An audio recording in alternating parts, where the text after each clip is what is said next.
The First Descendant is the new third-person looter-shooter action RPG from Korean developer Nexon, and thanks to the lovely people there, I was recently lucky enough to go hands-on with it in a special game preview event. You and your friends can get your sweaty little mitts on it too by signing up with the link below to the upcoming Steam beta between the 20th and the 26th of October, but who is the First Descendant that you should be picking?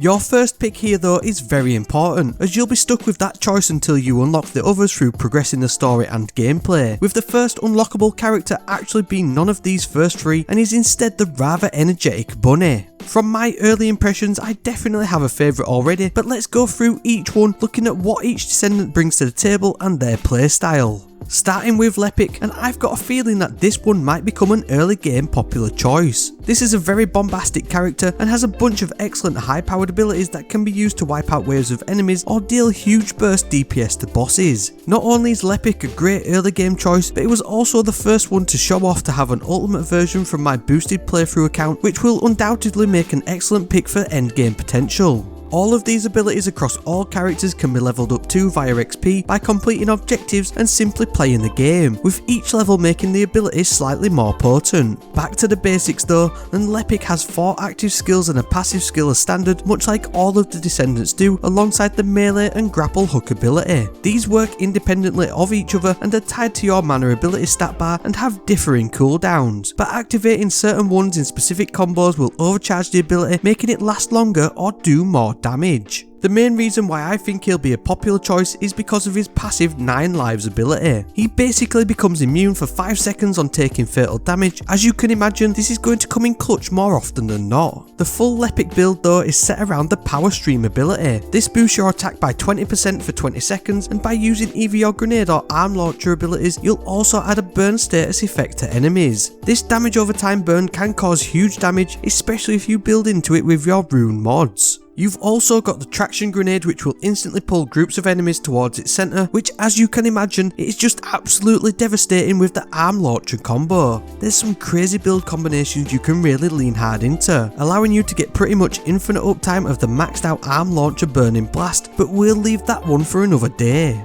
The fully armoured up ram Ajax is up next. This is your roaming tank character, and unlike Lepic, it's the passive Void Vault skill which makes the build tick. Just by being in battle, you'll accumulate void energy indicated by the turquoise glow on your ability icons, which in turn adds a stacking damage increase by up to 30% when it's fully charged. Once fully charged, and upon using any of your main active skills, you'll trigger an enhanced mode of that skill, improving your survivability or combat effectiveness, and in certain scenarios will even allow for constant uptime of any of the abilities in this enhanced mode. The Hypercube is the main ability Ajax mains will crutch on, and it's not surprising given that it's a full 360 degrees defensive bubble that will not only regenerate void energy but also reflect incoming damage back at enemies. You've also got the 2 run and gun abilities with the expulsion and void walk abilities, which apply a knockback to enemies, clearing a path for you and your team. If all else fails and the proverbial hits the fan, there's the reverse door ability, which is basically a smaller version of the Hypercube bubble.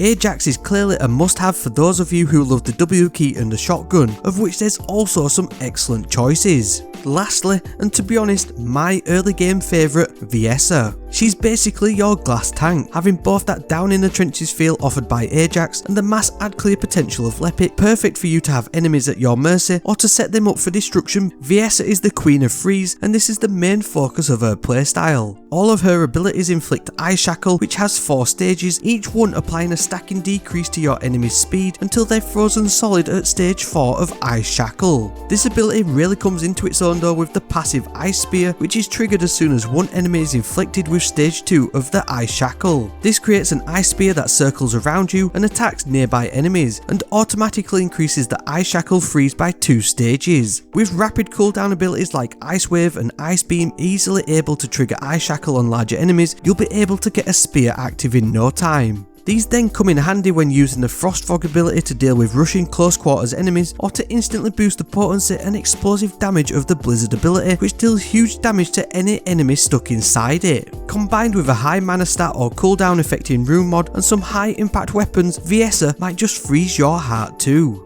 All of these characters' builds can be boosted by multiple stats from the choice of 4 artifacts, but more importantly by the runes. These runes act like mods and affect various stats including attack, defense, HP values and more, with each rune being able to be upgraded to increase their potency. There's also a boatload of weapons available to customize the build of your character with, and you can equip whichever weapons you want in any slot. I've only played with tier 3 weapons so far, but given there's yellow tier 4 runes in the game, it wouldn't surprise me to find some game breaking tier 4 exotic style weapons in the full release. Now the only real question left is who is going to be your first Descendant?